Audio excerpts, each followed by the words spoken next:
Hi again, everybody. So the reason I frame this as a difficult medical decision is and this has already come up a bit in the chat and some of the questions, is I think the sort of the frame that the larger medical system, with which the larger medical system approaches psychosis or schizophrenia, I think is a limited one. It follows what you might call a disease model. The idea that there's something broken in somebody's brain and these medications fix what's broken. It's a very problematic model, and honestly, there's no real data to support it. But so what I really want to think about, though, I have some slides just to talk about how to think about medications. We've been using dopamine blocking or antipsychotic medications for 50 or 60 years, so we have a lot of data on what they do and what they don't do, how often they help, how often they don't help. And so I wanted to just start. My slides are just to sort of get people thinking, because we're going to have a medication Q&A after this. But I thought, just if folks wanted to, just for a minute or two, just put a couple of things in the chat. Just maybe my general question would just be, what comes up for you if I just said, what medications do for people with schizophrenia? What questions come up? What thoughts come up?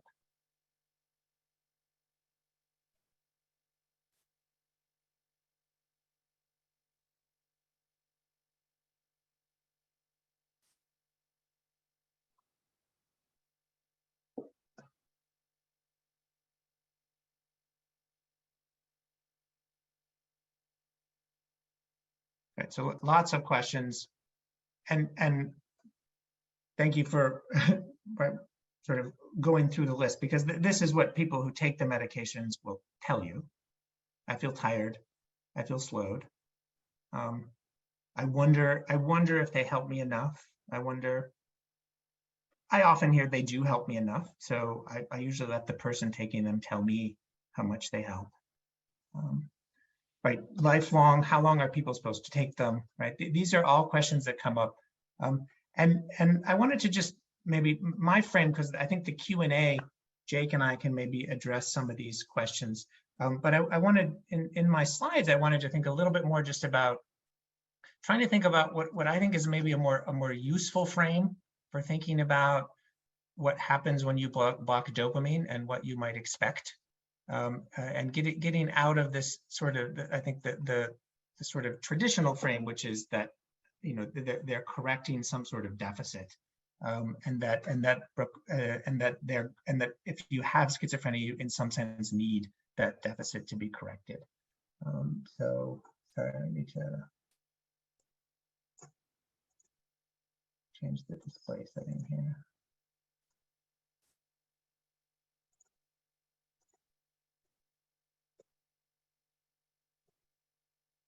All right, so let me know if you can't see that. I also put subtitles on, so hopefully you can see those as well. So I purposely try this with my trainees, and I try to retrain my brain to say dopamine blocking medications instead of antipsychotics. Because I think that's a more honest appraisal of sort of what they do. They block dopamine, and so the question becomes then, what do we think dopamine does in the brain? And what do we think blocking dopamine does in the brain? And so that term antipsychotic, that's sort of an FDA sort of approval term. So it's a class of drugs. The Food and Drug Administration names drugs based upon their sort of first what's called indication. And they were first used, the assumption being that they specifically treated psychosis, so they were called antipsychotics. So, but I think thinking about what they actually do is more helpful, because what they're not doing is specifically correcting a deficit. What they're doing is blocking dopamine.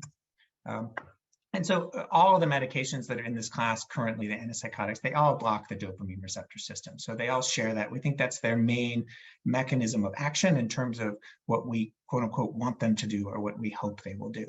And so this is a little bit, I'm going to sort of collapse a couple things together, but these I try to collapse them into ways that you can talk to people who are having experiences that are mediated through the dopamine system. So whatever you think about the brain, whatever you think about neurotransmitters, you can't say neurotransmitters do things. What you can say is that they are parts of a system that modulates a particular behavior or perception.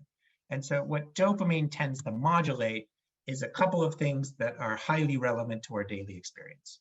So one of the things they regulate, I'm going to walk us through what I mean by this, is what's called perceptual salience. And that is the relative weight that your sensory system gives to a stimulus and how much quote unquote attention it takes up, or and then a related concept of how fixating is a stimulus or an idea, and how much emotional energy or internal energy do you focus on that particular idea or stimulus. This is related to the reward system. I bring that up just because sometimes there'll be effects on the reward system when you block dopamine. I'm not going to talk about dopamine's role in the reward system, but I don't want us to forget that that's also, no neurotransmitter just is associated with one thing. So I want to walk through these because what I want us to do is think about, if I give a dopamine blocking medication to anybody, what would I expect to happen? And so what I might expect to happen is I might expect that there would be an effect on salience. What I told you, salience is the relative weight that your sensory system gives to a person, object, or idea in the context of all the other people, objects, and ideas that are co-occurring. So how much grabbing of attention does a sensation give you, internal or external? These are largely unconsciously generated, meaning we don't always choose what we pay attention to. In fact, we probably rarely choose what we initially pay attention to. It's based upon our learning history, it's based upon aspects of the stimulus, it's based upon a lot of things. But what you can imagine is, you can imagine that this system has to be finely tuned. There are things in the environment that are quote unquote not worth paying attention to, meaning they're background or irrelevant. And then there are things in the sensory world that are worth paying attention to, that are relevant or potentially threatening or potentially interesting. And so we often use this term of hypersalience as describing a state where you might say the system is too invested in what the potential relevance of any given stimulus is. So to use an example, somebody in a hypersalient state might notice every new person who enters their visual field and wonder if that person is relevant to themselves, right? So making crowds or being around strangers very distracting. They might actually find sort of the coincidence of two things as something that grabs their attention. So, and they might then later ruminate on that. Why were those two things together? That would be a hypersalient state. One can also imagine the opposite state. Remember, I want us to think about when you might block dopamine and it would be helpful, and when would blocking dopamine not be helpful or cause a problem. So you might think about a blocked salient state, where somebody who actually feels like the world maybe is distant or dull, that there's actually not much in their perceptual field that's very interesting to them. Maybe the world feels gray, or there's just not too much going on, and so they don't tend to be that interested in the external world. So I bring this up because these are concepts that we talk to people about when we're thinking about what a medication might do and whether that would be helpful in context. And then similar to salience is this concept of fixation or rumination, or devoting mental or emotional energy to a particular thing.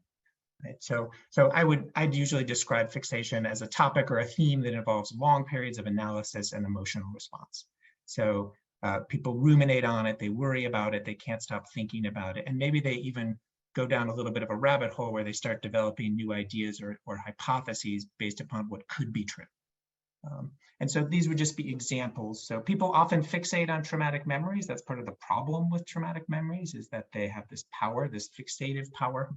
And they will often interrogate that memory for details, and sort of feel, in a sense, like the memory is intrusive or overwhelming.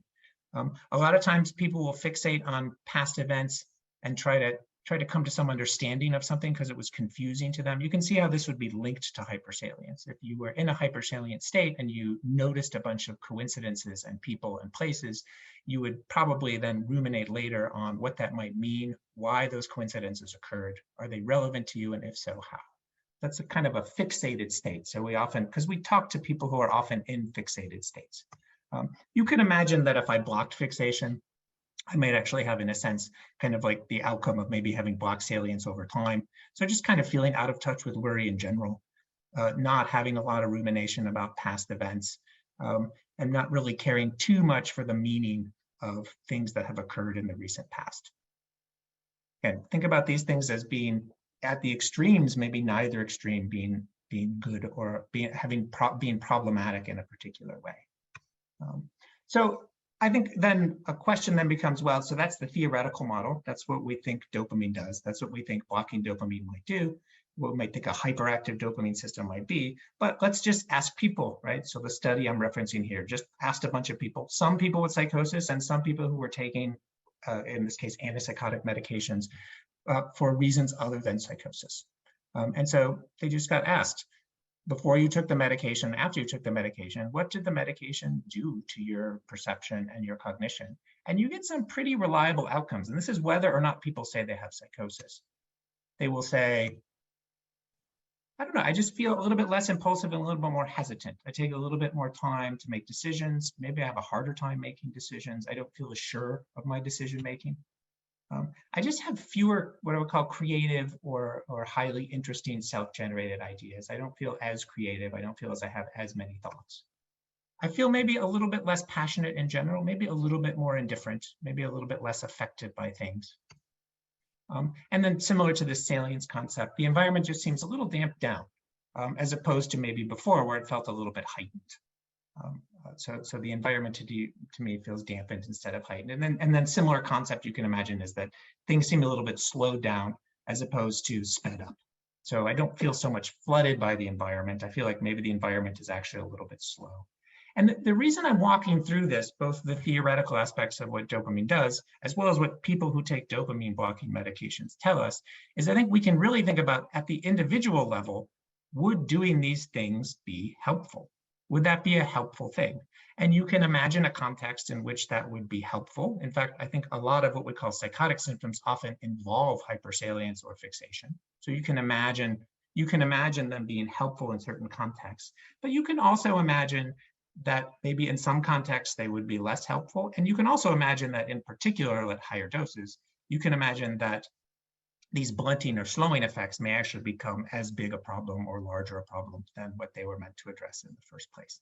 So that's how I would apply a conversation around what we expect these medications to do and whether that might be a good thing or not.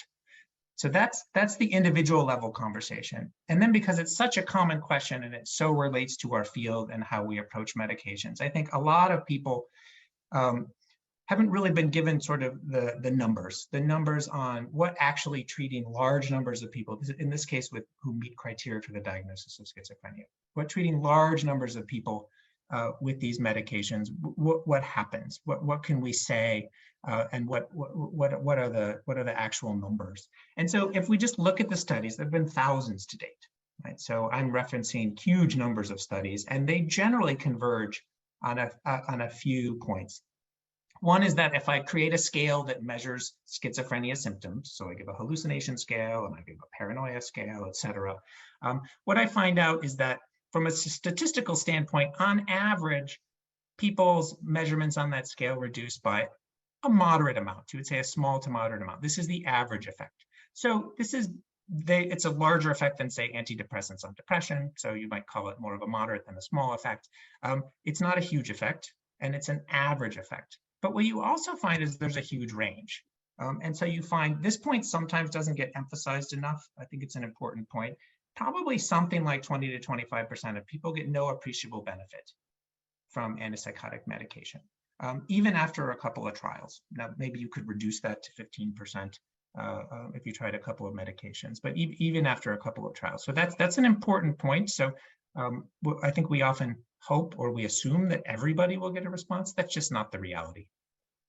And then some percentage of people, so this is maybe why they're worth considering. And again, people, I tend to err on the side of the person taking the medication has to tell me this too, not just me. But about 30 to 40% of people will say that is a large improvement, meaning it's meaningful, meaning I can do things now that I couldn't do before, or I feel less distressed than I did before. So that's something like a third of people. And then there's this kind of messy middle. And what I mean by that is the benefit is modest. And with a modest benefit, those side effects that a lot of people mentioned in the chat, it really becomes a difficult question that can only be answered by the individual. And that is this benefit large enough to justify the harms that the medication is doing to me? And that's a question I think that has to be answered by the person taking the medications in consultation with their natural support network. It's not an answer that I think the medical system can impose on the person. And so I'm going to make this point just because I think part of what I want to do is kind of unlearn, or I want our system to unlearn a couple of assumptions that it makes. And if folks have been involved with trying different medications or had family members who have tried different medications, when you look at the way that our system prescribes them, they actually prescribe them assuming that they're linear. What I mean by that is I've drawn the line here. And they assume that, oh, if 1 milligram is a starting dose, then 2 milligrams will be twice as effective as that starting dose, and 3 milligrams will be 3 times as effective, and 4 milligrams will be 4 times as effective. And so you often see this argument that if it's not working at 1 milligram, then let's just double the effect, or let's just triple the effect. It makes sort of logical sense if you assumed that it was linear. But the problem is, this is true of all drugs, not just antipsychotics. The way that your body metabolizes drugs is very different. It metabolizes them like this. And so I just want to walk us through what this means. So what this means is that if I start you on a medication at a starting dose, say 1 milligrams of haloperidol, it already has something like 50 to 60% of an effect of the full effect, maybe even 70%. So really, once I get to the double or triple the starting dose, I actually have increased the effect of the drugs very small. But what I've done is I've increased its effect on all other receptors, often by a large amount. So I bring this up because I think there's sometimes a nihilism that occurs in the system that they forget that 20 to 25% of people don't respond to medications, and they assume that if they double or triple the dose, that they'll get double or triple the effect. And so it often leads to this kind of overprescription in the absence of any data of the medication helping some subset of people. So there's sort of 2 things here that I really want us to think about, because these are important. The reason I put these down, there are lots of nuances to prescribing medication, but I think the weight of the data is such that you can say these 2 things very clearly. There's very little reason to increase initial doses past the average range. So once you get to about double the average range, there's really probably no reason to think that you're going to get a much larger effect for most people. And the flip side of that is if you're weaning off medications, you should actually go really slowly when you get to the small doses. This is something, so sometimes people make these rapid changes of medications, and they forget that a small dose is not actually a quarter dose. It's actually more like a 70% dose. So I'll just sort of end here. I'll put these take-homes up here, and I can leave them up for a while. And we're going to have a break. And then when we have the Q&A coming up, I think in about 5 or 6 minutes, we'll try to, Jake Ballin and I will try to kind of tag team the questions. Maybe I'll try to monitor the chat. So these are the take-homes. I'll let them read. I'll let you read them. And then, I don't know, maybe we could leave them up during the break, just because they might actually drive the Q&A a little bit. Yeah, I think that's fine. Okay. Okay. So I just want to make sure I went 3 minutes over. I apologize, but I think we can catch the time back up in the Q&A.